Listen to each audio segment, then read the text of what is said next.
ओम शांति। 9 अप्रैल 2025 बाबा के महावाक्य। मीठे बच्चे, हर एक की नब्ज देख पहले उसे अलफ का निश्चय कराओ, फिर आगे बढ़ो। अलफ के निश्चय बिना ज्ञान देना टाइम वेस्ट करना है। प्रश्न: कौन सा मुख्य एक पुरुषार्थ स्कॉलरशिप लेने का अधिकारी बना देता है? उत्तर: अंतर्मुखता का। तुम्हें बहुत अंतर्मुखी रहना है। बाप तो है कल्याणकारी, कल्याण के लिए ही राय देते हैं। जो अंतर्मुखी योगी बच्चे हैं, वह कभी देह अभिमान में आकर रूसते व लड़ते नहीं। उनकी चलन बड़ी रॉयल शानदार होती है। बहुत थोड़ा बोलते हैं। यज्ञ सर्विस में रुचि रखते हैं। वह ज्ञान की ज्यादा तिक तिक नहीं करते। याद में रहकर सर्विस करते हैं। ओम शांति।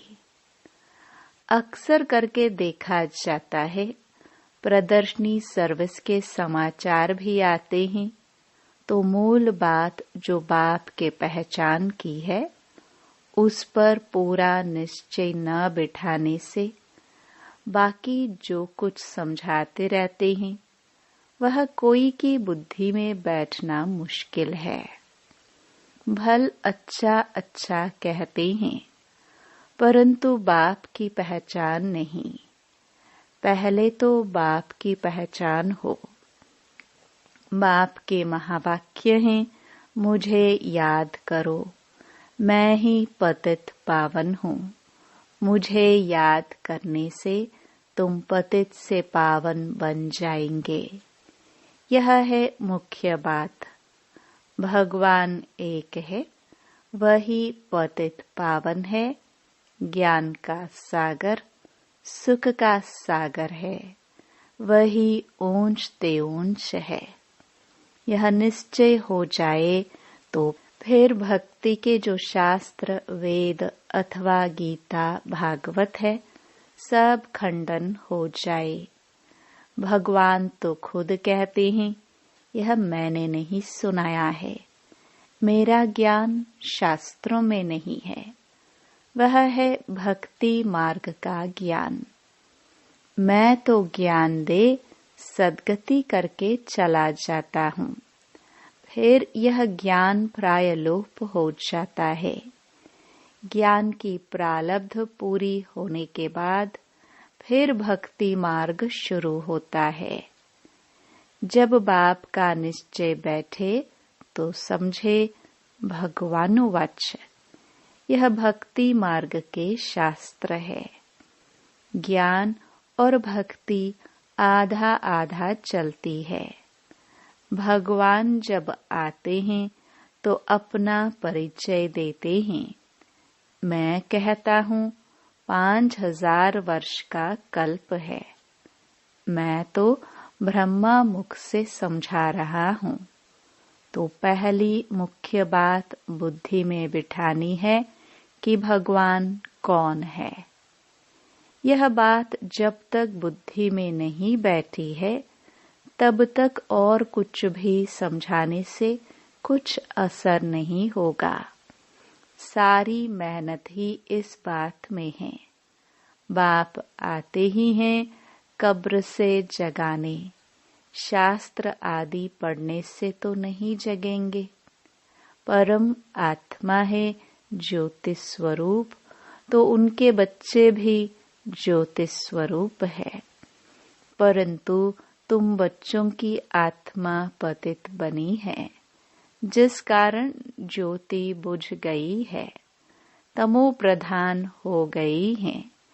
पहले पहले बाप का परिचय न देने से फिर जो भी मेहनत करते हैं, ओपिनियन आदि लिखाते हैं, वह कुछ काम का नहीं रहता, इसलिए सर्विस होती नहीं है। निश्चय हो तो समझे बरोबर ब्रह्मा द्वारा ज्ञान दे रहे हैं। मनुष्य ब्रह्मा को देख कितना मूंझते हैं, क्योंकि बाप की पहचान नहीं है। तुम सब जानते हो, भक्ति मार्ग अब पास हो गया है। कलयुग में है भक्ति मार्ग और अब संगम पर है ज्ञान मार्ग। हम संगम युगी है, राजयोग सीख रहे हैं, दैवी गुण धारण करते हैं नई दुनिया के लिए। जो संगम युग पर नहीं, वह दिन प्रतिदिन तमो प्रधान बनते ही जाते हैं। उस तरफ तमो प्रधानता बढ़ती जाती है, इस तरफ तुम्हारा संगम युग पूरा होता जा रहा है। यह समझने की बातें है ना। समझाने वाले भी नंबरवार हैं। बाबा रोज पुरुषार्थ कराते हैं। निश्चय बुद्धि विजयंती। बच्चों में तिक तिक करने की आदत बहुत है। बाप को याद करते ही नहीं। याद करना बड़ा कठिन है। बाप को याद करना छोड़ अपनी ही तिक तिक सुनाते रहते हैं। बाप के निश्चय बिगर और चित्रों तरफ बढ़ना ही नहीं चाहिए। निश्चय नहीं तो कुछ भी समझेंगे नहीं। अलफ का पहचान नहीं तो बाकी बेते में जाना टाइम वेस्ट करना है। किसकी नब्ज को जानते नहीं। ओपनिंग करने वाले को भी पहले बाप का परिचय देना है। यह है ऊंच ते ऊंच बाप ज्ञान का सागर। बाप यह ज्ञान अभी ही देते हैं। सतयुग में इस ज्ञान की दरकार नहीं रहती। पीछे शुरू होती है भक्ति। बाप कहते हैं, जब मेरी निंदा पूरी होने का समय होता है, तब मैं आता हूँ। आधा कल्प उन्हों को निंदा करनी ही है। जिनकी भी पूजा करते, ऑक्यूपेशन का पता नहीं। तुम बच्चे बैठ समझाते हो, परंतु खुद का ही बाबा से योग नहीं तो औरों को क्या समझा सकेंगे। भलश बाबा कहते हैं, परंतु योग में बिल्कुल रहते नहीं तो विक्रम भी विनाश नहीं होते हैं। धारणा नहीं होती है। मुख्य बात है एक बाप को याद करना। जो बच्चे ज्ञानी तो आत्मा के साथ साथ योगी नहीं बनते हैं, उनमें देह अभिमान का अंश जरूर होगा। योग के बिगर समझाना कोई काम का नहीं। फिर देह अभिमान में आकर किसी न किसी को तंग करते रहेंगे। बच्चे भाषण अच्छा करते हैं तो समझते हैं हम ज्ञानी तो आत्मा है। बाप कहते हैं, ज्ञानी तो आत्मा तो हो, परंतु योग कम है। योग पर पुरुषार्थ बहुत कम है। बाप कितना समझाते हैं, चार्ट रखो। मुख्य है ही योग की बात। बच्चों में ज्ञान के समझाने का शौक तो है, लेकिन योग नहीं है। तो योग बिगर विक्रम विनाश नहीं होंगे, फिर पद क्या पाएंगे। योग में तो बहुत बच्चे फेल है। समझते हैं हम 100% हैं, परंतु बाबा कहते हैं 2% है। बाबा खुद बतलाते हैं, भोजन खाते समय याद में रहता हूँ, फिर भूल जाता हूँ। स्नान करता हूँ तो भी बाबा को याद करता हूँ। भल उनका बच्चा हूँ, फिर भी याद भूल जाती है। समझते हो, यह तो नंबर 1 में जाने वाला है। जरूर ज्ञान और योग ठीक होगा। फिर भी बाबा कहते हैं योग में बहुत मेहनत है। ट्रायल करके देखो, फिर अनुभव सुनाओ। समझो, दर्जी कपड़ा सिलाई करते हैं तो देखना चाहिए। बाबा की याद में रहता हूँ। बहुत मीठा माशुक है। उनको जितना याद करेंगे तो हमारे विक्रम विनाश होंगे। हम तमो प्रधान बन जाएंगे। अपने को देखे, हम कितना समय याद में रहता हूँ। बाबा को रिजल्ट बतानी चाहिए। याद में रहने से ही कल्याण होगा। बाकी जास्ती समझाने से कल्याण नहीं होगा। समझते कुछ नहीं है। अलफ बेगर काम कैसे चलेगा। एक अलफ का पता नहीं, बाकी तो बिंदी बिंदी हो जाती। अलफ के साथ बिंदी देने से फायदा होता है। योग नहीं तो सारा दिन टाइम वेस्ट करते रहते। बाप को तो तरस पड़ता है, यह क्या पद पाएंगे। तकदीर में नहीं है तो बाप भी क्या करे। बाप तो घड़ी घड़ी समझाते हैं, दैवी गुण अच्छे रखो, बाप की याद में रहो। याद बहुत जरूरी है। याद से लव होगा, तब ही श्रीमत पर चल सकेंगे। प्रजा तो ढेर बननी है। तुम यहाँ आए ही हो, यह लक्ष्मी नारायण बनने। इसमें मेहनत है। भल स्वर्ग में जाएंगे, परंतु सजाए खाकर फिर पिछाड़ी में आकर पद पाएंगे थोड़ा सा। बाबा तो सब बच्चों को जानते हैं ना। जो बच्चे योग में कच्चे हैं, वह देह अभिमान में आकर रूसते और लड़ते झगड़ते रहेंगे। जो पक्के योगी हैं, उनकी चलन बड़ी रॉयल शानदार होगी। बहुत थोड़ा बोलेंगे। यज्ञ सर्विस में भी रुचि रहेगी। यज्ञ सर्विस में हड्डियां भी चली जाए, ऐसे ऐसे कोई है भी। परंतु बाबा कहते, याद में जास्ती रहो तो बाबा से लव होगा और खुशी में रहेंगे। बाप कहते हैं, मैं भारत खंड में ही आता हूँ, भारत को ही आकर ऊंचा बनाता हूँ। सतयुग में तुम विश्व के मालिक थे, सदगति में थे। फिर दुर्गति किसने की? रावण ने। कब शुरू हुई? द्वापर से। आधा कल्प के लिए सदगति 1 सेकंड में पाते हो। 21 जन्मों का वर्षा पा लेते हो। तो जब भी कोई अच्छा आदमी आए तो पहले पहले उनको बाप का परिचय दो। बाप कहते हैं, बच्चे, इस ज्ञान से ही तुम्हारी सदगति होगी। तुम बच्चे जानते हो यह ड्रामा चल रहा है सेकंड बाय सेकंड। यह बुद्धि में याद रहे तो भी तुम अच्छी रीति स्थिर रहेंगे। यहाँ बैठे हो तो भी बुद्धि में रहे यह सृष्टि चक्र जो मुहाफिक कैसे फिरता रहता है। सेकंड सेकंड टिक टिक होती रहती है।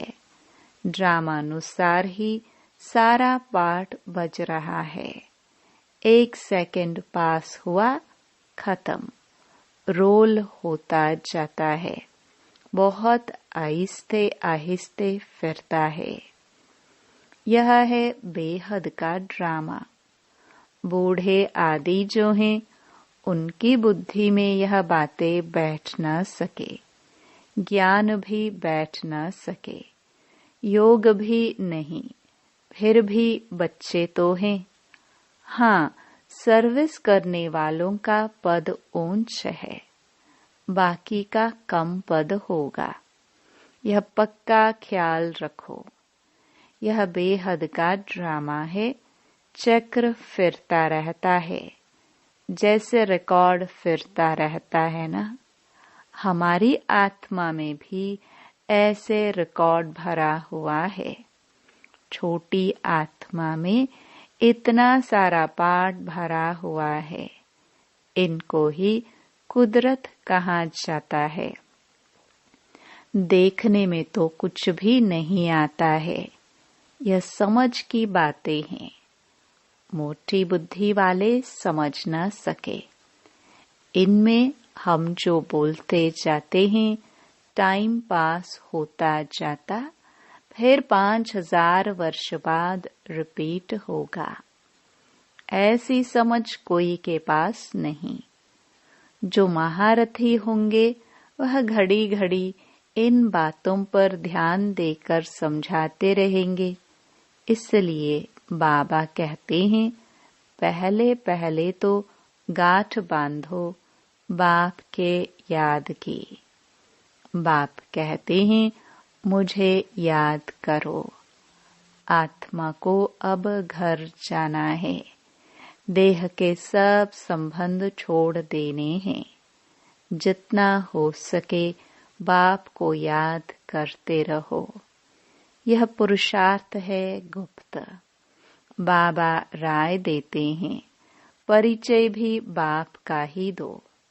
याद कम करते हैं तो परिचय भी कम देते हैं। पहले तो बाप का परिचय बुद्धि में बैठे। बोलो, अब लिखो बरोबर, वह हमारा बाप है। देह सहित सब कुछ छोड़ एक बाप को याद करना है। याद से ही तुम तमो प्रधान से सतो प्रधान बनेंगे। मुक्ति जीवन मुक्ति धाम में तो दुख दर्द होता ही नहीं। दिन प्रतिदिन अच्छी बातें समझाई जाती हैं। आपस में भी यही बातें करो। लायक भी बनना चाहिए ना। ब्राह्मण होकर और बाप की रूहानी सेवा न करे तो क्या काम का। पढ़ाई को तो अच्छी रीति धारण करना चाहिए। बाबा जानते हैं, बहुत हैं जिनको एक अक्षर भी धारण नहीं होता है। यथार्थ रीति बाप को याद करते नहीं हैं। राजा रानी का पद पाने में मेहनत है। जो मेहनत करेंगे वही ऊंच पद पाएंगे। मेहनत करे तब राजाई में जा सकते। नंबर 1 को ही स्कॉलरशिप मिलती है। यह लक्ष्मी नारायण स्कॉलरशिप लिए हुए हैं। फिर हैं नंबर वार। बहुत बड़ा इम्तिहान है ना। स्कॉलरशिप की ही माला बनी हुई है। 8 रत्न है ना।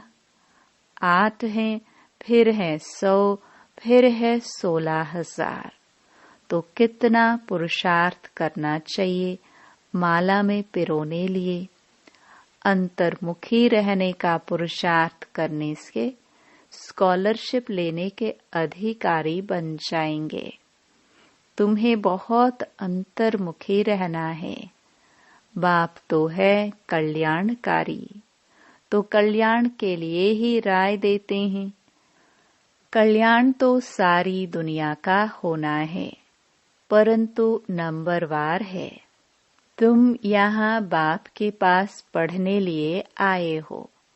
तुम्हारे में भी वह स्टूडेंट अच्छे हैं जो पढ़ाई पर ध्यान देते हैं। कोई तो बिल्कुल ध्यान नहीं देते हैं। ऐसे भी बहुत समझते हैं जो भाग्य में होगा। पढ़ाई की एम ही नहीं है। तो बच्चों को याद का चार्ट रखना है। हमको अब वापस घर जाना है। ज्ञान तो यहाँ ही छोड़ जाएंगे। ज्ञान का पाठ पूरा हो जाता है। आत्मा इतनी छोटी, उनमें कितना पाठ है। वंडर है ना। ये सारा अविनाशी ड्रामा है। ऐसे ऐसे भी तुम अंतर्मुखी हो, अपने से बातें करते रहो तो तुमको बहुत खुशी हो कि बाप आकर ऐसी बातें सुनाते हैं कि आत्मा कब विनाश नहीं होगी। ड्रामा में एक एक मनुष्य का एक एक चीज का पाठ नोंधा हुआ है। इनको बेअंत भी नहीं कहेंगे। अंत तो पाया है, परंतु यह है अनादि। कितनी चीजें हैं, इनको कुदरत कहे। ईश्वर की कुदरत भी नहीं कह सकते। वह कहते हैं हमारा भी इसमें पाठ है। अच्छा, मीठे मीठे सिखिलदे बच्चों प्रति माता पिता बाप दादा का याद प्यार और गुड मॉर्निंग। रूहानी बाप की रूहानी बच्चों को नमस्ते। धारणा के लिए मुख्य सार। पहला, योग में बहुत मेहनत है। ट्रायल करके देखना है कि कर्म में कितना समय बाप की याद रहती है। याद में रहने से ही कल्याण है। मीठे माशुक को बहुत प्यार से याद करना है। याद का चार्ट रखना है। दूसरा, महीन बुद्धि से इस ड्रामा के राज को समझना है। यह बहुत बहुत कल्याणकारी ड्रामा है। हम जो बोलते हैं वह करते हैं, वह फिर 5000 वर्ष बाद रिपीट होगा। इसे यथार्थ समझ खुशी में रहना है। वरदान, अपने श्रेष्ठ जीवन द्वारा परमात्म ज्ञान का प्रत्यक्ष प्रूफ देने वाले माया प्रूफ भव। स्वयं को परमात्म ज्ञान का प्रत्यक्ष प्रमाण व प्रूफ समझने से माया प्रूफ बन जाएंगे। प्रत्यक्ष प्रूफ है आपकी श्रेष्ठ पवित्र जीवन। सबसे बड़ी असंभव से असंभव होने वाली बात प्रवृत्ति में रहते पर वृत्ति में रहना। देह और देह की दुनिया के संबंधों से पर न्यारा रहना। पुराने शरीर की आंखों से पुरानी दुनिया की वस्तुओं को देखते हुए न देखना, अर्थात संपूर्ण पवित्र जीवन में चलना। यही परमात्मा को प्रत्यक्ष करने व माया प्रूफ बनने का सहज साधन है। स्लोगन, अटेंशन रूपी पहरेदार ठीक है तो अतीन्द्रिय सुख का खजाना खो नहीं सकता। अव्यक्त इशारे, कंबाइंड रूप की स्मृति से सदा विजयी बनो। बाप को कंपेनियन तो बनाया है, अब उसे कंबाइंड रूप में अनुभव करो और इस अनुभव को बार बार स्मृति में लाते लाते स्मृति स्वरूप बन जाओ। बार बार चेक करो कि कंबाइंड हूँ, किनारा तो नहीं कर लिया। जितना कंबाइंड रूप का अनुभव बढ़ाते जाएंगे उतना ब्राह्मण जीवन बहुत प्यारी मनोरंजक अनुभव होगी। ओम शांति।